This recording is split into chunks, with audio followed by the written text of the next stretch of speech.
No, Paige, your teeth are beautiful. What a pretty smile. I think that's it for today. You check out terrific. You take good care of your teeth, girl. That's great. Welcome to the Love Lake Martin Show. There we go.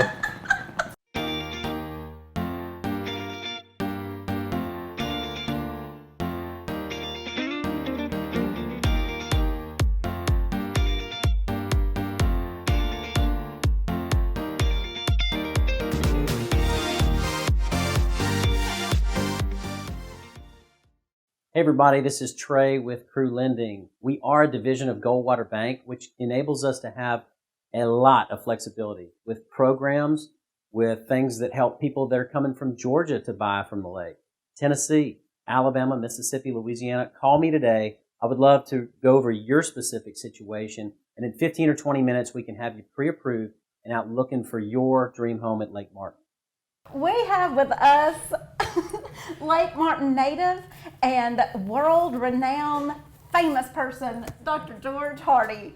Tell us about yourself. Oh, wow. Where do you want to start? I don't know. Every time I spend 5 minutes with you, I find out some other interesting tidbit. Well, let's talk about your dental practice first. Okay, yep. Well, I've been here since 1991. Yes. And I came back to Alexander City. I was in Salt Lake practicing dentistry there, and I think the pine trees were just calling me to come back. Mm-hmm. So I spent about 10 years out there in the Wasatch Range skiing and having a lot of fun, but I knew I'd want to hang out my shingle here Yes. in Alex City, or in the southeast, I think, or back home, which when I went to Auburn and then went to University of Alabama School of Dentistry. And I wanted to just come back. It was Lake Martin and the like I said, the pine trees were calling me back. Mm-hmm. So I love that. And you kind of introduced a lot of your fellow colleagues to Lake Martin, haven't you? Well, when I was in dental school, yeah. I mean, a lot of, at that time, that was in the 70s. Mm-hmm. I've been out 35 years now this year, isn't that amazing?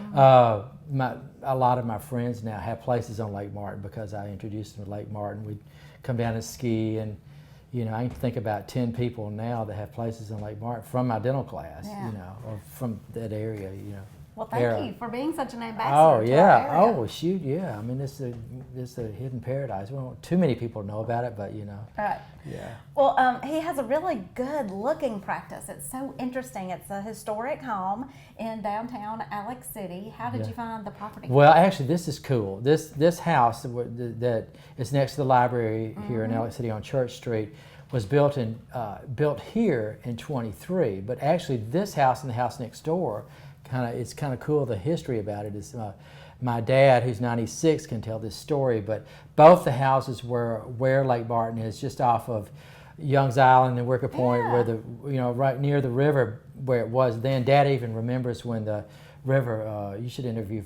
my dad, because Dad remembers when the river was filled in. Okay. And both the houses were brought up and reassembled here on Church Street. So this house, which is now my dental office, and then the house next door, both were reassembled. Well, after I went to dental school, I did a VA residency in Birmingham, and then I went out to Salt Lake to do some study in pediatrics, and then I ended up, I had some friends that I met, believe it or not, from New Zealand, and they invited me to come down and do a locum tenens position in New Zealand. So I practiced dentistry in New Zealand for a while, which was just over the top, part of my life. I did that when I was about 32 or 3, I think. I went down in New Zealand. Yeah.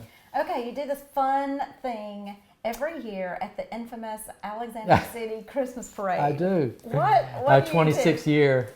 Oh, I don't know how it got started. I remember Jim and Debbie Bain at the time had asked me to ski behind their boat for Lake Martin Living magazine back in 1990 when we first came back.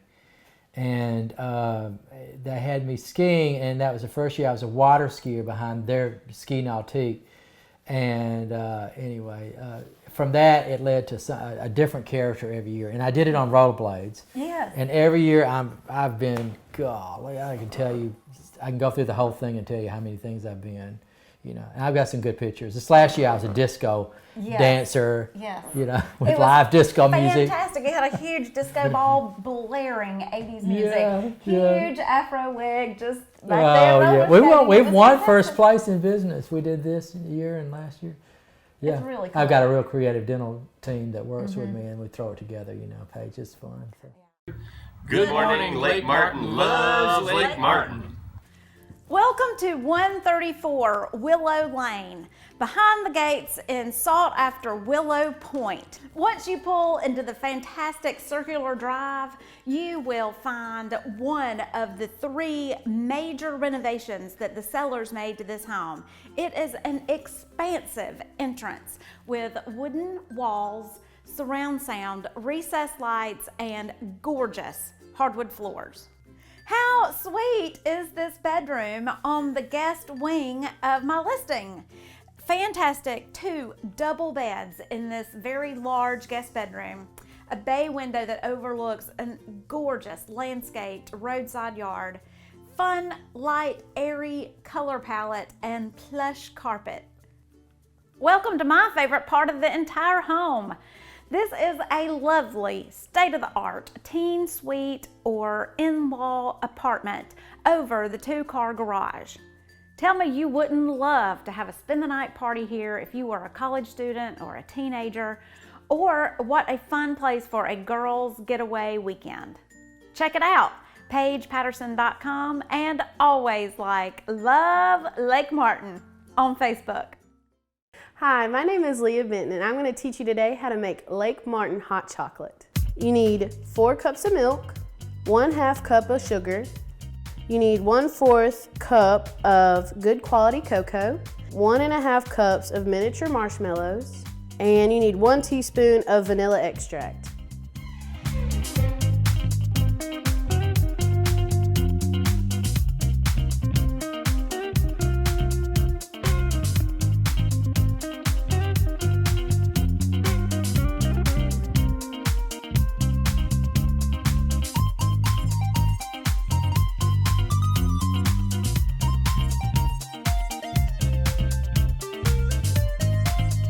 Now that we have everything together, we're going to put the heat on medium-low so that the marshmallows can melt for about 10 minutes.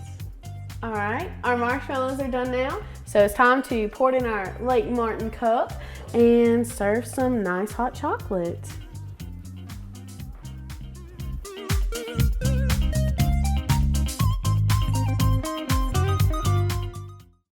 Good morning. We're with the First United Methodist Church of Alexander City, and we love Lake Martin on our go day. All of this is really interesting, but that's not even the most interesting thing, is it? Here, even the cameraman kind of freaked out when Yeah, he met me. Mitchell just had a complete, total freak out when he realized who George Hardy is. Tell them who you are. Well, I'm actually the dad from the worst film ever made, probably in the history of all cinema, called Troll 2. And I stumbled across this 26 years ago, or 27, in Salt Lake. I ended up auditioning. When I was living in Salt Lake, and I had a patient that said to me, "Why don't you go up to Park City and audition for this film in Park City?" And I said, "Oh, what the heck, why not?" So I go up, and sure enough, I get the lead role in the film as the lead dad, the hero dad. And now from that, it's become this cult phenomenon. And the film was shown. It was an underground deal, never went big screen or anything like that.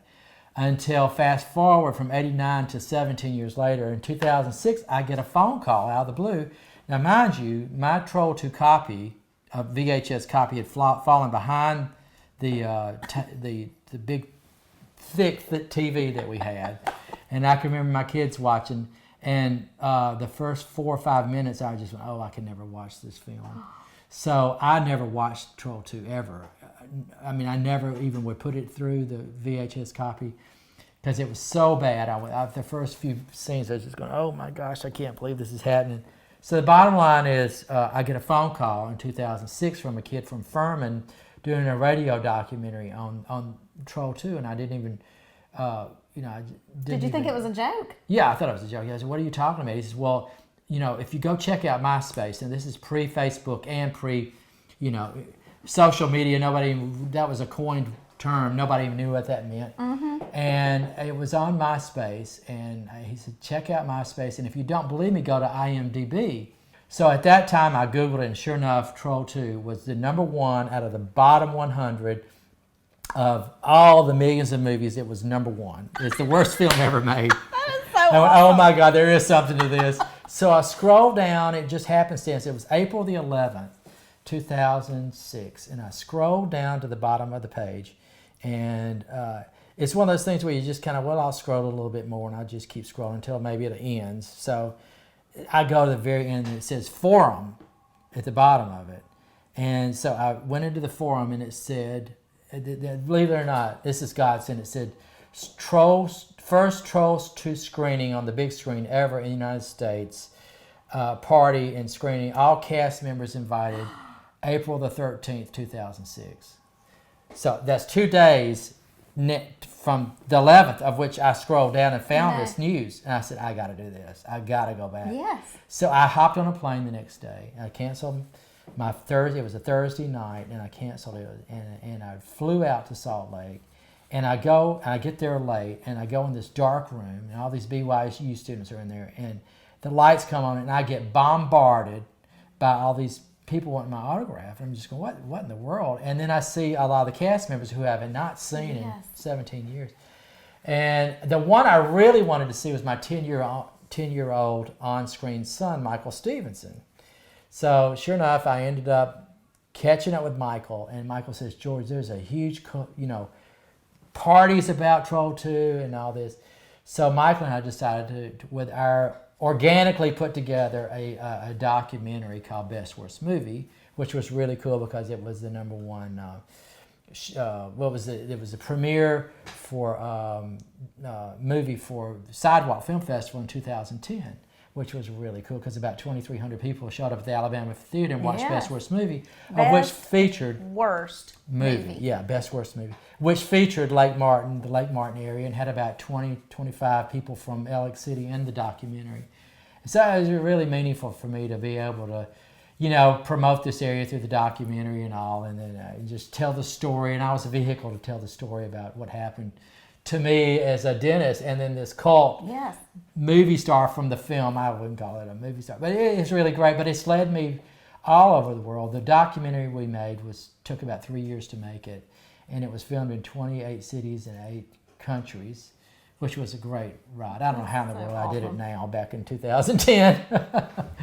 Thank you for interviewing me. Well, thank you for being here and sharing your story. Oh, great. We'll Thanks. see you soon. Okay.